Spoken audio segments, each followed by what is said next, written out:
I can roll nothing but gas on that trip like a bypass. If I had to cut you off to cut the check, nigga, my bad. Playing the victim and wonder why I had to stop fucking with him. Only good gas up in my system that ain't really run. Middleman a couple pieces if you with it. He told me his money was good, but it isn't. And that's how you win again? Damn, that's how you win again. Yo, what it do, man? It's your boy Luke Skywalker. And I'm chilling with legends on the ride. Let's get it.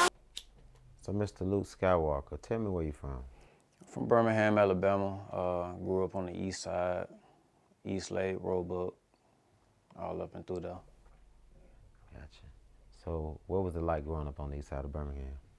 For me, it wasn't, I ain't gonna say it was a typical like, oh, it was just rough.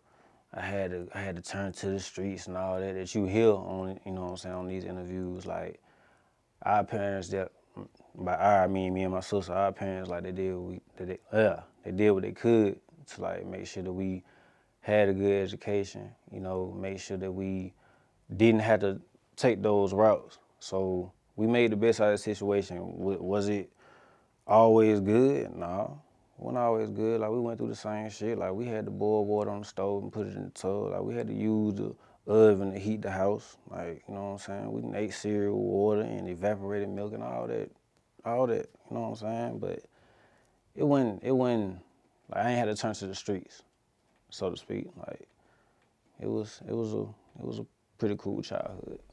Gotcha. Yeah. So how'd you come up with the name Luke Skywalker? So it began, my original rap name was Absolute 80 Proof. I started rapping in 2010. I went to Jacksonville State, linked up with my boy Jesse James. He from the A, and my roommate, his name is Marlon, but we call him England because he's from England, you know what I'm saying? So he made beats now, he goes by E&G Creation. Beats pretty fire too. But anyway, we was freestyling one day, and in the freestyle I said something about some Absolute 80 Proof because that's what we was drinking on, and they was like, yeah, that's your name, bro. And we just kind of like rolled with it. And when I came back home from college in 2012, I linked up with some guys, Dud Deezy and Rick. That's who I'm clicked up with now. And they go by Baker Gang. And they used to call me Luke for short because Absolute 80 Proof, like, you know what I'm saying? Absolute even. It's kind of long for like casual conversation. So they just call me Luke for short. And then they ended up sticking. So in 2016, I got into like a little life-altering situation where I had to like take a break from music. And when I decided to come back, I felt like I needed to rebrand myself, you know? So I thought about what I could go with. Luke always stuck, and it's short, it's sweet, to the point. And I just had to figure out what to put behind it. And I went with Skywalker because I kind of like different type of shit. Kind of like Star Wars and shit like that. So, yeah, and they kind of ring a bell. It's familiar. So, yeah. So how long were you out of the game with that life-altering situation? How long were you out of the game? The accident happened in 2016. Yeah, I fell asleep at the wheel. And that shit was crazy. But yeah, when it happened, like, I had to just like reevaluate some stuff. And took a break from music, changed my major from music appreciation to computer science, and ended up going to school for cybersecurity. So I pretty much figured like this music shit, this shit ain't cheap. So what kind of career can I put behind it to fund the music as well as have a foundation just in case this shit don't take off when I need it to? You know what I'm saying? So I'll always be in a good space with that career versus going to Costco and doing what I was doing before. So, yeah. But 2016 to just recently, I just dropped my single on January 1st. So, yeah, 2021, we back on it. Gotcha. So you're just coming back to the game. Welcome back. Welcome back. Appreciate it. Glad that you made it through your accident, okay, and glad you're back in the game. Appreciate it, man. So you did graduate from Jacksonville State? Nah, I didn't. Okay. I went to Jacksonville from 2010 to 2012. I came out spring of 2012. Yeah. Gotcha. What was your major when you was in school? You said. Physical therapy was the major up there, but I ended up figuring out that I didn't like chemistry that much because I'm a math head. You know, my mom's an accountant, so I like math. And when you balancing chemical equations, you like, nah, that ain't, it ain't the same. Like, so I had to switch it up. Gotcha. Couldn't do that. So you say you do cybersecurity as well? Mm-hmm. Okay, Yep. gotcha. Now you said you started rapping in 2010, but we also discussed offline that you really started and you've been rapping since the age of 6. Well, I started recording in 2010. 2010 started recording. Yeah, but I started rapping, like just rapping at the age of 6. Yeah. Okay. So what made you start rapping? What got you off into rapping? What made you feel like you wanted to be a rapper? It just kind of like it was something I was introduced to by my dad. Honestly, riding around in the car with him in the Mazda 626, he got Outkast and UGK playing, and I'm liking it. Like, I like rap, but I don't know that I can rap yet, you know. So when we alone, we being me and my sister, like when we was growing up, and my parents had to go to work and they left us at the house by ourselves, like we would play video games, play Sega Genesis, you know, play board games, we played Monopoly together, you know, just grew up as kids together. But anyway, in playing those video games, like if you know about Sega Genesis, on the options menu, sometimes they had a soundtrack, like the sounds that you hear throughout the game. And I fell in love with one of the sounds on one of the games I used to play called Shinobi 3. And I just started freestyling to it one day, just about some random shit like Apple Jacks and the fucking toys in my room, the Hot Wheels and all that. And my sister heard me. She was like, hold up, now. You in here, I mean, you ain't talking about that with you rapping, you know, just keep doing it. And then, like, she was hyping me up. She was gassing me up, man. So that kind of, like, struck the interest and made me keep going with it. So it got to the point where I started rapping in front of my next door neighbors. And they got the same reaction. Then I rapped in front of the church. We used to go to Guiding Light. I rapped at the Halloween play, like, so it just built that confidence and just made me keep on writing and keep on going. But the only reason I didn't start recording as early as I did is because I felt like the stuff I wanted to rap about when I was like 10, 11, 12, 13, like my mom was gonna kick my ass if she heard me rapping about stuff like that. So it was like I wasn't comfortable letting my mom hear my raps at the time. She knew I could because she heard me rapping in church and stuff like that, but I wasn't comfortable letting her hear like me as an artist at that time. So once I got to college and I got introduced to a microphone, like my boy Jesse James, as I mentioned earlier, he had a studio in his dorm right across the hall from mine. And one day me and my roommate, like he from England, and that shit blew me that this nigga know how to rap too. So we in the room rapping, he rapping with his English accent, you know what I'm saying, doing this thing. Then this nigga come from across the hall and just bust in, he rapping. So I'm like, oh shit. So we get done rapping and chopping it up with each other. It's like this the first week of school type shit. We get done chopping it up with each other. He like, yeah, I got the yo across the hall. I'm like, the yo? Yeah, the studio. Man, went across the hall and recorded my first song. Do you remember what that first song was? It was called Summer Bitch. Tell me, It was really a feature. Like Jesse James had already been doing his thing before he got to college. And so like he had an open verse on the end of the song, and like the hook went like, I'm moving work like a summer bitch. Don't you like my eyes shining brighter than a summer bitch? You know what I'm saying? Like it's on my Facebook page. Like that shit was straight. Like it kind of got us exposed. It went on no, oh, we think we finna blow out this shit type shit. Of course, that's how we felt about it at the time, but it got us the exposure that we needed to like, once again, build that confidence up to really take this shit serious. Yeah. So once I came home from college, I ended up coming home because my mom found out I was smoking weed. And it was like, I felt like she was tripping. Like, so I had to stay with my dad for a little while. And while I was there, he had a studio downstairs in his basement. So like now I'm working. I'm recording every day when I can.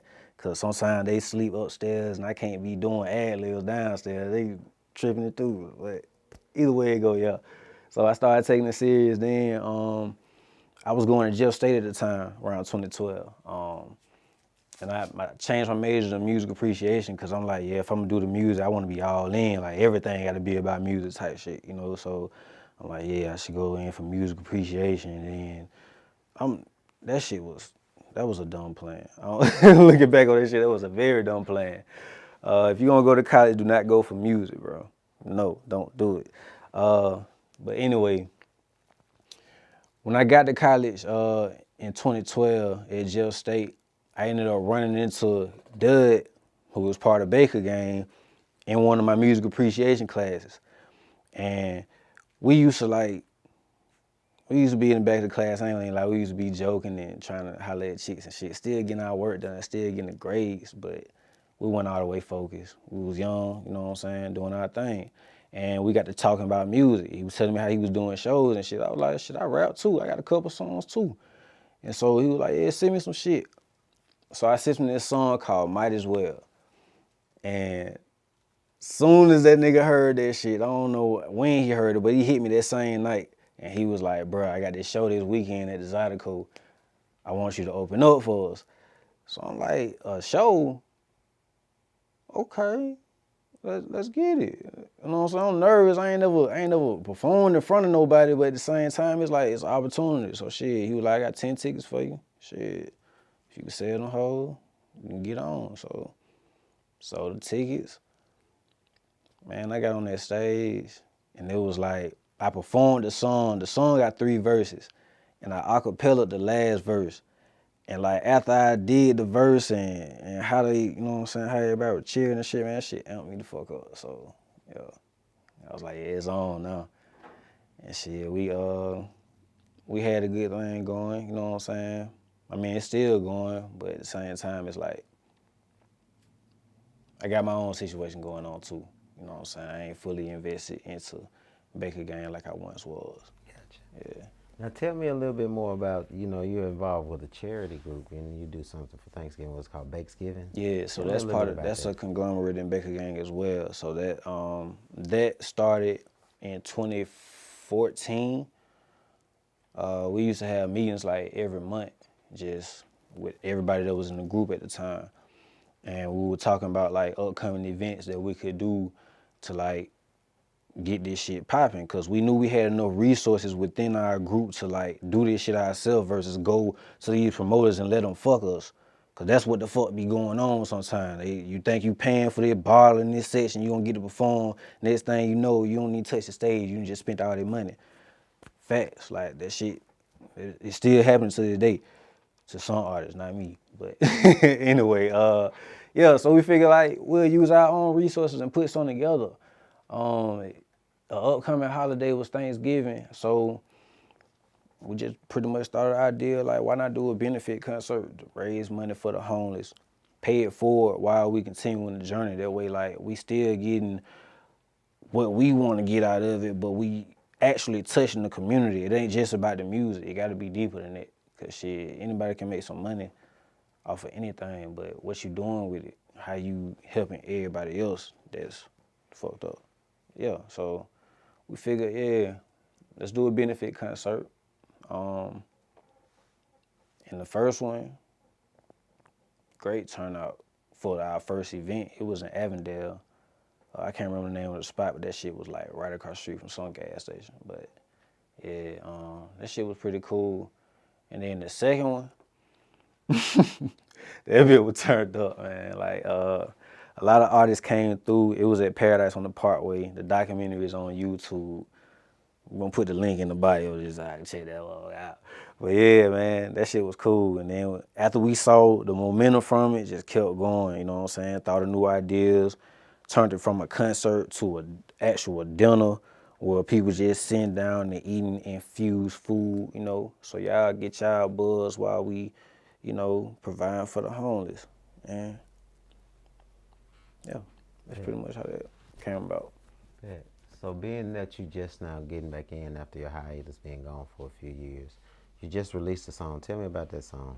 So that song is called I'm the Man. It's gonna be off of my new album called Mitchell and Fresh. And it's dropping sometime in March. I don't know exactly what date yet. We still trying to get all the songs clear, you know what I'm saying?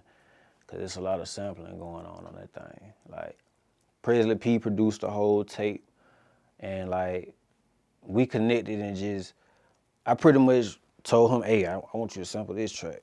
And he cooked the beat up, like right there, type shit. And we just built that catalog like that. I recorded the songs and we put this shit together. So shout out to Presley P. But On the Man, that's a new single. I dropped that on New Year's Day.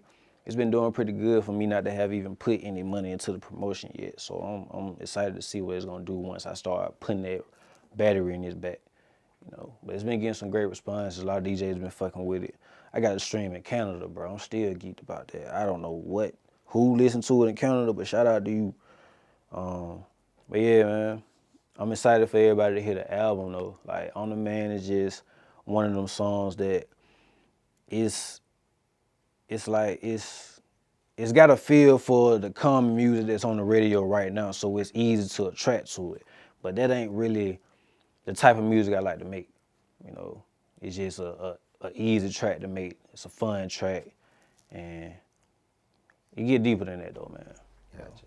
How many songs you gonna have on your upcoming project? You said Michelin Fresh? Mitchell and Fresh. You know how they got the jerseys, Mitchell and this? Okay. Yeah, okay. so I call it Mitchell and Fresh because it's a lot of throwback songs that we're using on the sample. So, yeah, and I'm putting my own spin on it. That's why I changed it from this to Fresh, because I feel like that shit gonna be hard.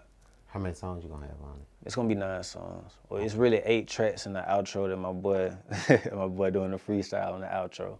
Okay. Have you already recorded all the songs? Yeah, they already done. I'm just like adding like little interludes and shit like that, just polishing it up.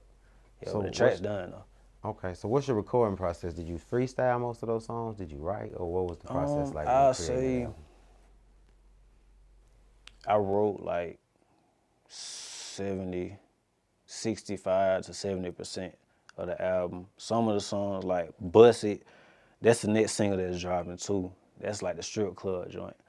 And all I did on Bust It, like I was in the waiting on my session to start, and I was playing the beat, and this chick was in the hall, and she was like, yeah, that sound like a stripper joint. You need to like do something for the bitch to dance to. So I'm like, what you got in mind? And she like said the beginning of the hook. I don't even want to say what the hook is, but she said the beginning of the hook.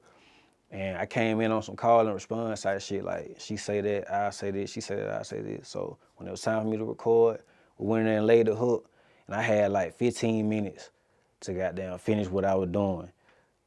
And all I did, went through my phone from A to Z and just rapped about different, you know what I'm saying, different females in the phone. Like, that's a fun track. I fuck with that. Vegan. Vegan is another one. I ain't write that. My boy, shout out to Jesse James again, man.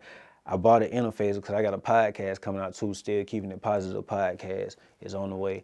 But I was buying the equipment for that. My mics hadn't come in yet, but my interface was already there. So my boy already had a mic, and so he just brought me his mic so I could test the interface out. And shit, recorded Vegan, just right there. Lit me one up and just recorded that motherfucker. What was your thought process behind that song, Vegan? It was right after a breakup. I had just broke up with the chick I was with for like 6-7 months. And she was vegan. She was really like pushing that lifestyle on me. I consider myself pollo pescatarian because I don't eat red meat or pork, but I can't stop eating chicken and fish. You know what I'm saying? But she was like really pushing that vegan lifestyle on me, like, so I started like, even after we broke up, like I was still eating vegan pizzas and shit, and that's what part of the hook that title came from. I say, what you eating on Luke? Shit, number some pizza, and that shit gotta be vegan. Ain't no dairy on this, nigga, fuck you eating. Bad bitch with double D's and fuck on the bed, bro. The box spring let the shit sinking. Oh. But yeah, man, y'all gonna hear that one too, man. That shit hard, bro. I fuck with it. I think that's. I've been vegan for almost 6 years, so that's why I asked why you made that song Vegan. So that's interesting. Yeah, and then I mean, other than Larry June, ain't nobody really promoting a healthy lifestyle in these raps, man. Like, shout out to Larry, man. So tell me, what can we be expecting from Mr. Luke Skywalker in the near future? A lot of singles to be dropping. I got an album dropping in March. I got an EP dropping on Valentine's Day for the ladies. I'm gonna be popping my shit on there too, so y'all don't get too mad at me. But video shot by my boy Christopher Mosley. Shout out to you. And just a lot of content, man. A lot of content. I'm back. Shit. Y'all saw what was going on when I first came out. Now we dropping music, cause back then I was like out here, but I wasn't really dropping nothing for real, for real. I was just on SoundCloud with it. Had songs, had shit already, but wasn't really dropping shit. Now that I got the formula and everything is in order, y'all gonna see a lot more of that. So. All right, so tell your fans, how can they find you on your social media, and how can they also search for your music? So you can search for my music on all platforms at Loot, L-O-O-T, $. Well, we'll say L-O-O-T, Skywalker. Replace the S with the $.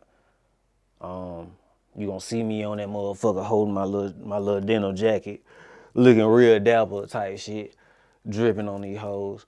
But right now the only thing on there is I'm the man. So even if you search I'm the man Loot, you gonna see it, and you can just follow my artist page, so that way when the album drops, it's already gonna be there for you. On Instagram, my music page is Loot Skywalker _BIZ. My personal page is linked in the bio of my music page. So y'all go follow my music page first, then follow my personal page. My personal page got enough followers. I need that music page to go in here and run them things. So you know what I'm saying. We ain't gonna give away the Snapchat. That's more on some personal shit. Facebook. I got an artist page coming. I haven't made my artist page on Facebook yet, but that's on the way as well. So all the information will be coming off of the Instagram page though. So. Okay. Do you have your own YouTube channel as well? Yeah. Okay, what's your YouTube? YouTube channel is Loot _Skywalker. And same way, you just replace the S with the $. Okay. Yeah. Appreciate you stopping by and chopping it up with us today, Mr. Skywalker. All right, for sure, man. Appreciate Legends on the Rise, man. I am a legend on the rise. These are legends on the rise. You are a legend on the rise. So rise up, my nigga. Yeah. Yeah.